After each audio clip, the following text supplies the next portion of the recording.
Hello everyone, Ashok powerful channel में आप सबका वेलकम है। चलिए अभी अभी जो आपका साइंस का एग्जाम हुआ उसका सारा आंसर शीट बता देते हैं, क्वेश्चन नंबर 1 से लेकर क्वेश्चन नंबर 40 तक। चलिए आप शुरू से लेकर लास्ट तक वीडियो को बिना स्किप करके देखते रहिए। चलिए स्टार्ट करते हैं। ये रहा आपका स्क्रीन में क्वेश्चन नंबर 1। ठीक है, चलिए सबसे पहले आपका क्वेश्चन में क्या पूछा गया है। गति का सबसे साधारण प्रकार है। गति का जो सबसे साधारण प्रकार होता है वो आपका सरल रेखीय गति होता है, इसलिए इसका सी नंबर 2 सही आंसर हो जाएगा। चलिए नेक्स्ट क्वेश्चन की ओर मूव ऑन करते हैं और ये रहा आपका स्क्रीन में क्वेश्चन नंबर 2। क्वेश्चन नंबर 2 की ओर मूव ऑन करते हैं। ये वाला क्वेश्चन का अगर बात करेंगे तो ये वाला क्वेश्चन क्या है आपका, देख लीजिए स्क्रीन में। शून्य का मान होता है शून्य, हमेशा विस्थापन कभी भी शून्य हो सकता है, इसलिए इसका बी नंबर 2 सही आंसर हो जाएगा। चलिए क्वेश्चन नंबर 3 की ओर मूव ऑन करते हैं। ये रहा आपका स्क्रीन में क्वेश्चन नंबर 3। ठीक है, अगर क्वेश्चन नंबर 3 का अगर बात करेंगे तो सबसे पहले ये वाला क्वेश्चन देख लीजिए कि दूरी कौन ग्राफ असमान चाल को दर्शाता है। तो हमेशा जान लीजिए कि ये आपका सी नंबर वाला ऑप्शन असमान चाल को दर्शाता है। ठीक है, चलिए क्वेश्चन नंबर 4 की ओर मूव ऑन करते हैं। ये रहा आपका स्क्रीन में क्वेश्चन नंबर 4, देख लीजिए। ठीक है, क्वेश्चन नंबर 4 का अगर बात करेंगे तो निम्न में किसे जड़त्व का नियम कहा जाता है। तो गति का जो फर्स्ट नियम होता है उसे जड़त्व का नियम कहा जाता है, इसलिए इसका ए नंबर 2 सही आंसर हो जाएगा। चलिए क्वेश्चन नंबर 5 की ओर मूव ऑन करते हैं और ये रहा आपका स्क्रीन में क्वेश्चन नंबर 5। ठीक है, हालांकि इसका क्वेश्चन दूसरा तरफ रोटेट हो गया। अगर क्वेश्चन नंबर 5 का अगर बात करेंगे तो इसका करेक्ट आंसर हो जाएगा 4 मीटर प्रति सेकंड स्क्वायर। ठीक है, इसका करेक्ट आंसर कौन टू हो जाएगा आपका 4 मीटर प्रति सेकंड स्क्वायर, ए नंबर 2 हो जाएगा। ठीक है, क्वेश्चन नंबर 6 की ओर मूव ऑन करते हैं और ये रहा आपका स्क्रीन में, देखिए क्वेश्चन नंबर 6। ठीक है, क्वेश्चन नंबर 6 का अगर बात करेंगे तो क्वेश्चन नंबर 6 क्या है, देखिए केजी मीटर प्रति सेकंड किसका ऐसा यूनिट है। तो आप जान जाइए ये संवेग का ऐसा यूनिट है, इसलिए इसका बी नंबर 2 सही आंसर हो जाएगा। ठीक है, चलिए क्वेश्चन नंबर नेक्स्ट क्वेश्चन की ओर मूव ऑन करते हैं और ये रहा आपका स्क्रीन में नेक्स्ट क्वेश्चन। 7 नंबर क्वेश्चन की ओर मूव ऑन करेंगे। सार्वत्रिक गुरुत्वीय स्थिरांक को दर्शाता है, तो हमेशा जान लीजिए कैपिटल जी आपको दर्शाता है। क्वेश्चन नंबर 8 ये रहा आपका स्क्रीन के सामने, देखिए क्वेश्चन नंबर 8 का अगर क्वेश्चन पढ़ेंगे, चंद्रमा पर 6 केजी द्रव्यमान की वस्तु का भार कितना होगा। तो आपका 9.8 न्यूटन होगा, जो आपका ए नंबर 2 सही आंसर है। ठीक है, चलिए क्वेश्चन नंबर 9 की ओर मूव ऑन करते हैं और ये रहा आपका स्क्रीन में क्वेश्चन नंबर 9। क्वेश्चन नंबर 9 का अगर बात करेंगे, जूल पर सेकंड किसका एसआई मात्रक है। तो आप जान जाइए कि शक्ति का एसआई मात्रक है। ठीक है, चलिए क्वेश्चन नंबर 10 ये रहा आपका स्क्रीन के सामने, देख लीजिए क्वेश्चन नंबर 10। क्वेश्चन नंबर 10 का अगर बात करेंगे तो 1 केजी वस्तु को कितनी ऊंचाई तक उठाने पर 9.8 जूल वही ऊर्जा होगी। तो आप जान जाइए कि ये कितना उठाना पड़ेगा आपको, 9.8 मीटर तक उठाना पड़ेगा। ठीक है, यानी कितना उठाना पड़ेगा, 9.8 मीटर तक। बी नंबर ऑप्शन 2 करेक्ट है। चलिए क्वेश्चन नंबर 11 के बारे में बात करेंगे तो क्वेश्चन नंबर 11 ये आ रहा आपका स्क्रीन के सामने। ठीक है, यदि किसी वस्तु का संवेग को दूना कर दिया जाए तो उसका गतिज ऊर्जा में क्या इफेक्ट पड़ेगा, काइनेटिक एनर्जी में, तो वो दोगुना हो जाएगा। ठीक है, जो ए नंबर वाला ऑप्शन 2 आपका सही आंसर हो जाएगा। ठीक है, चलिए क्वेश्चन नंबर 12 की ओर मूव ऑन करते हैं और ये रहा आपका स्क्रीन के सामने क्वेश्चन नंबर 12। तरंग किसका स्थानांतरण करती है। तो तरंग हमेशा जान लीजिए तरंग दैर्ध्य का स्थानांतरण करती है। चलिए नेक्स्ट क्वेश्चन की ओर मूव ऑन करते हैं और ये रहा आपका स्क्रीन में नेक्स्ट क्वेश्चन। ठीक है, नेक्स्ट क्वेश्चन का अगर बात करेंगे तो नेक्स्ट क्वेश्चन आपका क्या है, देखिए यदि कर्मित संपीड़न एक विरलन की 5 सेंटीमीटर है तो तरंगदैर्ध्य का मान जो होगा आपका 10 सेंटीमीटर हो जाएगा। आपका 13 का बी नंबर 2 सही आंसर हो जाएगा। ठीक है, 13 का बी नंबर 2 सही आंसर हो जाएगा। ठीक है, चलिए नेक्स्ट क्वेश्चन की ओर मूव ऑन करते हैं और ये रहा आपका स्क्रीन के सामने क्वेश्चन नंबर 14। क्वेश्चन नंबर 14 क्या है, निम्न में कौन पदार्थ है आपको चुनना है। पदार्थ नहीं है, तो विचार एक पदार्थ नहीं है, जो आपका 14 का सी नंबर 2 हो जाएगा। ठीक है, चलिए क्वेश्चन नंबर 15 की ओर मूव ऑन करते हैं। ये रहा आपका स्क्रीन में क्वेश्चन नंबर 15। तापकर्म का एसआई मात्रक होता है। तो तापकर्म का जो एसआई मात्रक होता है तो आप जान लीजिए कि उसका एसआई मात्रक केल्विन होता है, जो आपका डी नंबर 2 सही आंसर हो जाएगा। ठीक है, चलिए नेक्स्ट क्वेश्चन की ओर मूव ऑन करते हैं और ये रहा आपका स्क्रीन के सामने नेक्स्ट क्वेश्चन।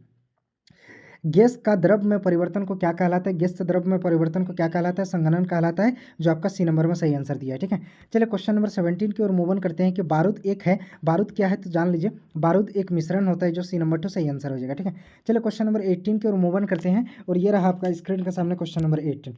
ठीक है, क्वेश्चन नंबर 18 का अगर बात करेंगे तो क्वेश्चन नंबर 18 क्या है, देखिए निम्नलिखित में से कौन कलाइडल नहीं है। तो आप जान जाइए कि इसमें रक्त कलाइडल नहीं है, बी नंबर वाला ऑप्शन 2 सही हो जाएगा। क्वेश्चन नंबर 16 की ओर मूव ऑन करते हैं, ये रहा आपका स्क्रीन के सामने क्वेश्चन नंबर 16।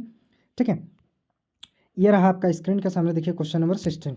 ठीक है, चलिए इसका अगर बात करेंगे तो ये क्वेश्चन क्या है, निम्न में से द्रव का अनिश्चित होता है। तो हमेशा जान लीजिए इसका आकार अनिश्चित होता है, जो आपका बी नंबर 2 सही आंसर हो जाएगा। ठीक है, चलिए क्वेश्चन नंबर 20 को मूव ऑन करते हैं। तो ये रहा निम्न में से कौन द्विपरमाणुक है। तो आप जान जाइए क्लोरीन को क्या लिखा जाता है, Cl2, इसलिए इसका बी नंबर 2 सही आंसर हो जाएगा। ठीक है, चलिए नेक्स्ट क्वेश्चन की ओर मूव ऑन करते हैं और ये रहा आपका 21 नंबर क्वेश्चन। ठीक है, चलिए 21 नंबर वाला क्वेश्चन अगर देखेंगे, SO2 के एक सल्फर अणु में इसमें भार का अनुपात कितना होता है। तो आप जान लीजिए कि इसका भार का जो अनुपात होता है 1:1 होता है। ठीक है, चलिए नेक्स्ट क्वेश्चन की ओर मूव ऑन करते हैं और ये रहा आपका 22 नंबर वाला क्वेश्चन।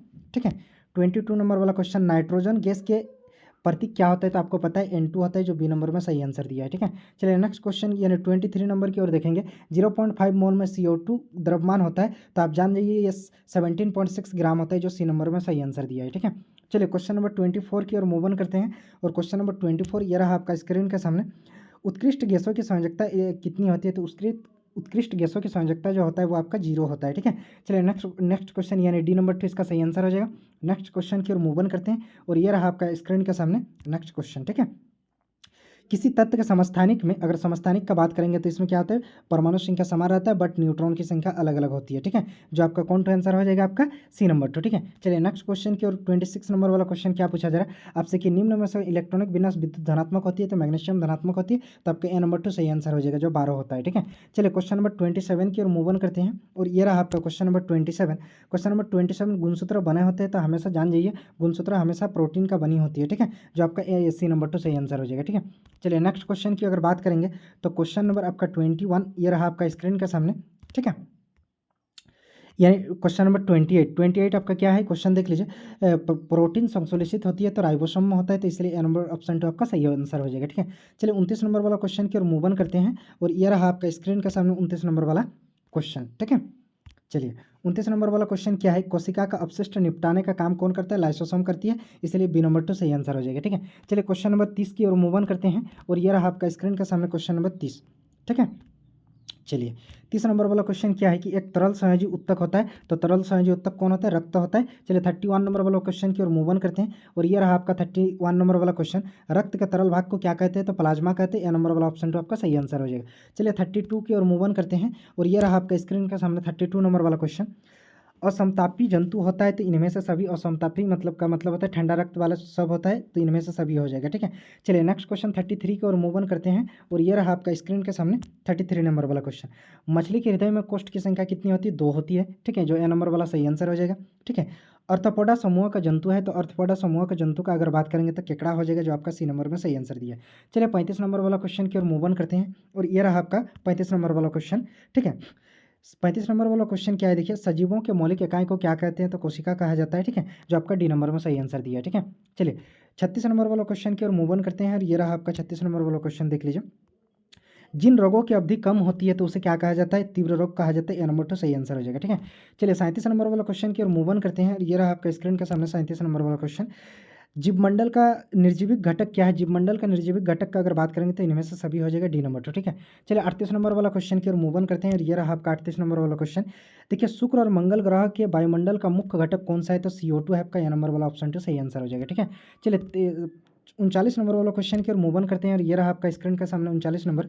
मधुमक्खी फूलों से एकत्रित करती है, तो हमेशा जान लीजिए मरकंद और परग ये दोनों हो जाएगा, सी नंबर वाला ऑप्शन 2 सही हो जाएगा। 14 नंबर वाला क्वेश्चन को देखते हैं। देखिए 14 नंबर वाला क्वेश्चन, अंडा देने वाला को क्या कहते हैं, अंडा देने वाला मुर्गी को क्या कहा जाता है, तो लोयर कहा जाता है, लेयर, यानी बी नंबर वाला सही आंसर है। आई होप हमको लगता है कि साइंस का क्वेश्चन नंबर 1 से लेकर क्वेश्चन नंबर 40 तक आप पूरा आंसर सेट समझ गए होंगे। किसका कितना आ रहा कमेंट सेक्शन में कमेंट करके बताइए। मिलते हैं नेक्स्ट वीडियो में, तब तक के लिए जय हिंद।